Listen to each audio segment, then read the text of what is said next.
Τι έγινε φιλαράκια? Κάτι φιλαράκια στο Facebook μου στέλνουνε μηνύματα και μου λένε Κοντοπιδαρά, τι είναι πιο γρήγορα από τα 4G της Κοσμοτέ?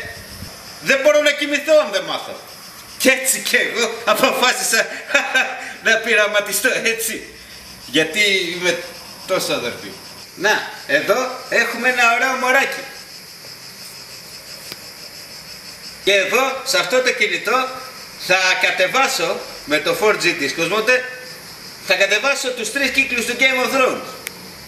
1, 3, 2, 1. 1, 2, κατέβηκε.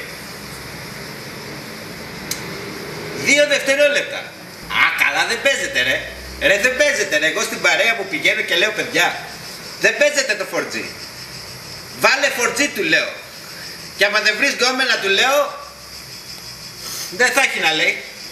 Γιατί το 4G τη δουλειά την κάνει. Το πρόβλημα το έχεις εσύ. Και τώρα να το συγκρίνω και με κάτι έτσι. Μωράκι, τι θες να μαλακα... Σου αρέσω? Όχι. 1 δευτερόλεπτο. Τελικά, αν κάτι είναι πιο γρήγορα από το 4G της Κοσμοτέ, αυτό σίγουρα είναι η κακογουστιά της Ελληνίδας γκόμενας.